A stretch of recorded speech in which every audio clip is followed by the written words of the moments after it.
cute. That's cute. My cheeks hurt. Taking photos of a 13-year-old is hard work. Yeah, especially when she says, "Oh, you look so unnatural," like going like this. Okay, so we're gonna call Art Streiber, class of '84, incredible photographer. He's done photos of anyone you can imagine. A few years ago, Paramount Pictures celebrated their 100th anniversary and they wanted a photo of 100 of their Hollywood icons. The article that I read said he got it done in 6 minutes, which I can't even fathom. I can't get a picture of my own cat in 6 minutes. I'm excited to talk to Art and also learn how to take a better portrait. Art, thank you so much for joining me here. Of course. Give me a little sampling of like, what does your week look like preceding lockdown here? What's a typical week for you? Some weeks I could have 2 shoots or 3 shoots. Some weeks I could have one enormous shoot, and then I can go a week or 2 or 3 without any shoots. Even at this stage in my career, I am still constantly marketing and trying to get work. So then March happens and It does. all the phone calls stop because Exactly. everyone is ordered to stay at home. So let's kind of go to that moment. Slowly but surely, jobs started to cancel. I could shoot personal projects, Mhm. which I've been doing, or I could go out and do what I would call photojournalistic reportage coverage of the effects of the lockdown. And then, completely bizarrely and out of the blue, I did a Vanity Fair shoot last Tuesday on a drone, which I had never done before. I wonder if you have inklings of, are some of these changes permanent? Is photo shoot by drone going to be a thing or, Absolutely. Photo Yeah. shoot by drone will not be a thing, but I was already in talks this week with the producers I use about what the future will look like. What will catering on shoots look like? What will hair and makeup look like? The drone, it's not necessary. Like, I can be Right. far enough away from you safely and do a shoot where there is no health issue. Right. And I think it's safe to say that if under normal circumstances, if we had done that shoot that way at that actress's house in her backyard, there would have been about 15 or 20 people there. Wow. But there were 5 of us. Me, drone pilot, drone camera operator, wardrobe stylist, and prop stylist who doubled as my assistant. You mentioned kind of your pull to want to cover this whole experience, more journalistically. I went to Rodeo Drive, and Rodeo Drive, as you know, is just chock full of high-end luxury designer boutiques. Not only was there signage in the windows saying, due to the health crisis, we're closed until further notice, but also 95% of them had taken all of the merchandise out of the stores. It was just haunting. I am a horrible photographer. Hardly. Although I'm getting better because I have Art Streiber training me. So I was Yes. looking through some of your stuff on your website and I saw that series that you did that I think it was all students in their rooms. Yes. And I thought, we don't have enough time in the world to discuss how you do that. But like, I could take a picture of my teenager's room and it would just look like we live in a disaster area. But you do it and it looks like it belongs in a museum. That's very sweet. The thing is that everybody has one of these. Yeah. What photography really boils down to is the composition of the image, the light, the quality of light, the direction of the light, and then capturing a moment and or creating a moment to capture. So anyway, you walk into your daughter's room and figure out, okay, where is the best photo? Where does the camera need to be to tell this story? And then you look at it and you say to yourself, where's the light? How am I going to help the light, manage the light, control the light to help tell the story? Because essentially every picture is telling a story. Mm-hmm. And then what's the moment? Is the moment her on her bed? Is the moment her at her desk? So composition, light, and moment, all in the service of telling the story.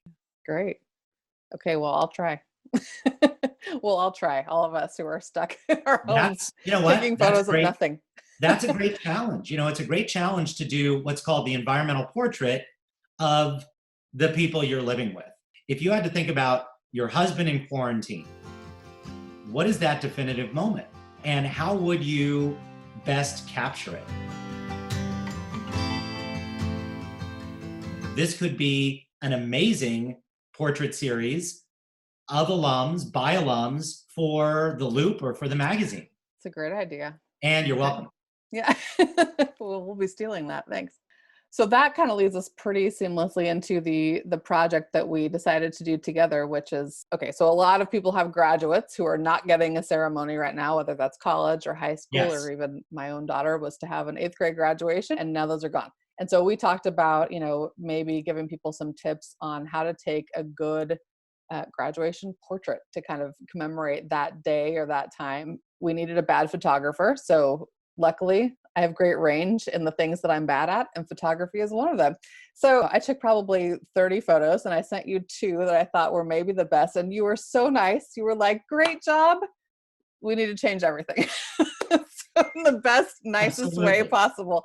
So I was very excited to take my second round. You mentioned a few things. So I thought that my second choice of background with kind of multiple different bushes in the back and stuff was better because there was more color. And you're like, nope, solid, plain background. I would say clean. I don't know that I would say solid or plain, but I would say clean. Consistent. Yes. And then there were a few other things. I had cut off her hands, which I found out was not a good thing. I think I had like kind of a 3/4 arm thing going on there. Why don't you give us kind of the basics of, if you're taking a portrait of one human, what are your kind of, 5 things to do or Absolutely. or not do? You've seen people on these Zooms that you can't see because they're not lit.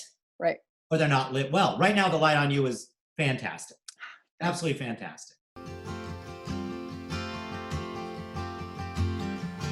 So what you're looking for is this light, which is this frontal soft light. Right. So what I recommended to you is trying to find what's called open shade, beautiful, soft light.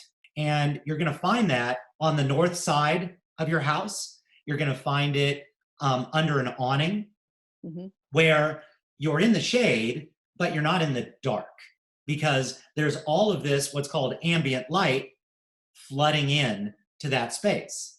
And the iPhone and most phones now have portrait mode. The normal lens on these things is a wide angle, like the lens on this computer and on yours, Right. which is why my hand is getting so silly and big as it moves closer. So you don't want to be shooting people with a wide angle lens, because the wide angle lens is going to distort your features. As I get closer to this camera, all of a sudden, my forehead gets enormous. And then last but not least, and now I think I'm gonna stand up for this. A lot of people make the mistake of asking people to just kind of, stand and look at the camera. And hitting anybody head on is not as flattering as turning them just slightly 3/4 and putting your weight on your back leg. This is a power pose, but people don't know what to do with their hands. And that's the next move, which is, what am I supposed to do with my hands? Bring them together, cross the arms, put them in your pockets, or like I suggested to you, perhaps they are, leaning against something, or, you put them on a stool in order to, give them something to do with their arms and their hands. Yeah, we realized a lot of the first pictures I took of my daughter looked like passport photo. They were just, too straight on, and she looked stiff. And my solution there was to say, look more natural, but that wasn't helpful. Yeah, you're either doing a portrait or you're doing what's called a 3/4 or a cowboy. I have always wanted to look up why it was called cowboy. It's got to be the thumbs and the belt loops. That is, That's what I think of. Really, really good question. Oh my God, don't look this up on the internet. That's classic. Okay. Wow. Okay. There is a clean website called the Body Language Project. The cowboy pose happens by placing the thumbs in the belt loops. Oh, I got it. With the remaining fingers pointing downward. The cowboy pose was popularized by old Western movies. There you go. Yeah. Yeah. Okay. Well, now we know, and no one needs to Google it. So Yeah, do not. good. So up close, the 3/4. 3/4 and then full length. Full length. Right. Right. Which I had the hardest time with. You told me all the problems with the first one. After you said it, I could see it. And then I went and did the second round, and I sent you those. So were any of those better? Absolutely, yes. Yeah. But you got to be careful with the open shade, because I think in one of the portraits of your daughter, it was overcast. Yeah.